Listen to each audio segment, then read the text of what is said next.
नमस्कार, आदाब, सत श्री अकाल, जय भीम, जोहार। मेरा नाम है नवीन कुमार। इन दिनों सोनी टीवी पर एक बहुत पॉपुलर शो चल रहा है, शार्क टैंक। ये एक ऐसा शो है जिसमें रईसों की एक मंडली कुछ रुपए फेंक कर टीवी के पर्दे पर तमाशे का लाइसेंस लेते हैं। बोले तो स्टार्टअप वाले लड़के लड़कियां अपने आइडियाज के साथ आते हैं और कुछ हिस्सेदारी के एवज में उन रईसों से पैसे जुटाते हैं। इस शार्क टैंक के सबसे बदतमीज जज हैं अशनीर ग्रोवर। कुछ लोग उन्हें सनकी कहते हैं, कुछ लोग पैसे के मद में डूबा हुआ एक बिगड़ैल। लेकिन आज मैं अशनीर ग्रोवर का किस्सा लेकर क्यों बैठ गया हूं, आप सोच रहे होंगे। क्योंकि शार्क टैंक का यह बिगड़ैल जज अब वकील ढूंढता फिर रहा है। उसकी कोई भी दलील काम नहीं कर रही। आप पूछेंगे ऐसा क्या हुआ, तो कहानी कुछ यूं है कि अशनीर ग्रोवर अपनी बीवी माधुरी जैन ग्रोवर की लफड़ेबाजी में बुरी तरह से फंस गए हैं। इसके अलावा उनकी बदतमीजियां अब उनके लिए मुश्किल का सबब बन गई हैं। देखिए कि माधुरी जैन ग्रोवर जिस भारत पे कंपनी में काम करती थी, वहां से उन्हें बेइज्जत करके बर्खास्त कर दिया गया है। उसी भारत पे से जिसे उनके पति यानी अशनीर ग्रोवर ने अपने दोस्तों के साथ मिलकर खड़ा किया था। और नौकरी से निकाले जाने के पीछे जो कारण सामने आया है वो न केवल शर्मनाक है बल्कि सीधे सीधे धोखाधड़ी और जालसाजी की श्रेणी में भी आता है। माधुरी ग्रोवर भारत पे के कंट्रोल्स विभाग की प्रमुख थी। मतलब कंपनी से जुड़े सारे फैसलों में उनकी दखल हुआ करती थी। उनके निगरानी के बिना कुछ नहीं होता था। आखिर वो कंपनी के फाउंडर की बीवी जो थी, जलवा था उनका।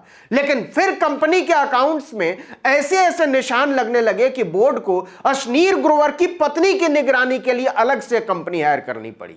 जी हां, ग्रोवर दंपति से जुड़े विवाद सामने आने के बाद भारत पे के मैनेजमेंट ने जोखिम सलाहकार फर्म अल्वारेज एंड मार्शल को उनके कामकाज की समीक्षा करने को कहा। और कंपनी ने जब अशनीर ग्रोवर की पत्नी के हस्ताक्षर से पास हुए बिलों की बारीकी से जांच करनी शुरू की तो उनकी आंखें फटी की फटी रह गईं। पता चला कि मैडम जी अपनी लिपस्टिक, चूड़ी, बिंदी, स्पा, हेयर ड्रेसिंग और मसाज का भुगतान भी भारत पे के खाते से कर रही थी। इतना ही नहीं, माधुरी ग्रोवर पर व्यक्तिगत सौंदर्य उपचार, इलेक्ट्रॉनिक उत्पादों की खरीद और अमेरिका, दुबई की विदेशी पारिवारिक यात्राओं के लिए भी कंपनी के खजाने को चूना लगाने का आरोप है।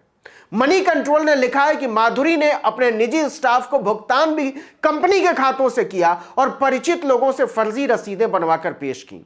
और यह सिलसिला कोई आज से नहीं चल रहा था। अक्टूबर 2018 से यह फर्जी बिल जमा किए जा रहे थे और पास किए जा रहे थे। अब पूछिए कि जब फर्जी बिल जमा हो रहे थे तो अकाउंट्स ने पकड़ा क्यों नहीं? यह तो तुरंत पकड़ में आ जाने वाली चीज है।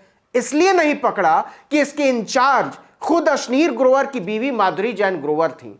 तो जमा भी उन्हीं को करना था और पास भी उन्हीं को करना था। सो दनादन यह काम चलता जा रहा था। फोर्ब्स की अमीरों की लिस्ट के मुताबिक इस समय अशनीर ग्रोवर 21,000 करोड़ रुपए के मालिक हैं। जरा सोचिए कि आरोपों के मुताबिक 21,000 करोड़ के मालिक की बीवी लिपस्टिक, पाउडर, चूड़ी, बिंदी के लिए कंपनी को चूना लगा रही थी। हजारों करोड़ में खेलने वाली एक औरत पर मेकअप के खर्चे के लिए कंपनी के साथ फर्जीवाड़े का आरोप है। कंपनी के एक प्रवक्ता ने माधुरी ग्रोवर की बर्खास्तगी की पुष्टि भी कर दी, लेकिन इसकी वजह नहीं बताई। क्या बताती कंपनी? माधुरी ग्रोवर ने इसके जवाब में एक के बाद एक दनादन कई ट्वीट किए, जिसमें उन्होंने आरोप लगाया कि अल्वारेज एंड मार्शल ने जब उन्हें अपना पक्ष रखने के लिए बुलाया तो वो एक भी दस्तावेज अपने आरोपों के पक्ष में नहीं पेश कर सकी। माधुरी जैन ने यह भी पूछा है कि जांच की रिपोर्ट मीडिया में लीक कैसे हुई। उन्होंने कहा कि बोर्ड के सदस्य दरअसल कट्टर मर्दवादी सोच के हैं, लेकिन वो इसका मुकाबला करेंगी। भारत पे ने माधुरी जैन को एक कर्मचारी के तौर पर दिए गए सौंप यानी हिस्सेदारी को भी रद्द कर दिया है। आपको बता दें कि इस मामले के खुलने के पहले ही भारत पे के मैनेजमेंट ने माधुरी ग्रोवर को लंबी छुट्टी पर भेज दिया था। दूसरी तरफ उनके पति और शार्क टैंक के जज अशनीर ग्रोवर भी कोटक महिंद्रा बैंक के एक अधिकारी के साथ अभद्र भाषा के इस्तेमाल की जानकारी सामने आने के बाद 3 महीने की छुट्टी पर चल रहे हैं। बताया जा रहा है कि ई कॉमर्स कंपनी नायका के शेयर न मिलने पर वो कोटक बैंक के अधिकारी के साथ बदतमीजी पर उतर आए थे। हालांकि दोनों ने ही सभी आरोपों से इनकार कर दिया है।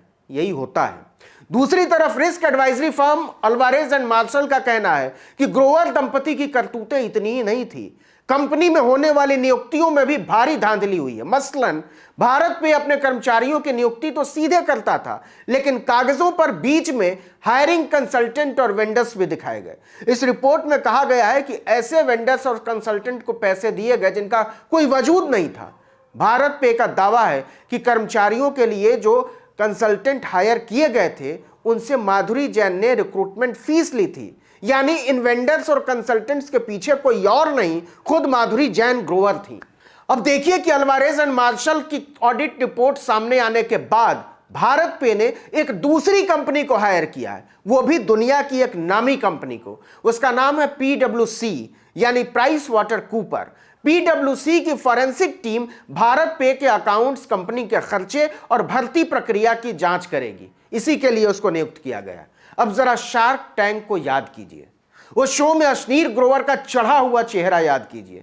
20 साल, 22 साल, 25 साल के युवा उद्यमियों पर उनका गुस्सा, उनकी सनक, उनकी बदतमीजियां याद कीजिए। नीति सिंघल नाम की एक फैशन डिजाइनर ने उन्हें एक ड्रेस दिखाई थी इसी शो में, तो कहा था कि मैं इनका पोंछा बनाना पसंद करूंगा। कुछ दिनों के बाद कपिल शर्मा के शो पर वही ड्रेस उनकी पत्नी माधुरी जैन ग्रोवर पहनकर पहुंच गई। इसे लेकर अश्नीर की भारी फजीहत हुई थी। इस घटना के सुर्खियों में आने के बाद अमूल के टॉपिकल में अश्नीर ग्रोवर और डिजाइनर नीति सिंघल नजर आए थे।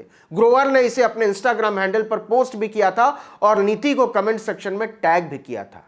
कुल मिलाकर यह कारोबारी दुनिया की एक ऐसी कहानी है जो बाहर से जितनी चमकदार नजर आती है, अंदर से उतनी ही लिजलिजी और भयावह है। वो तो हम और आप सोचते हैं कि 10% की तरक्की मिल जाए तो परिवार को गांव घुमा लाएं, स्कूटी नया ले लें या घर की पुताई करवा लेंगे।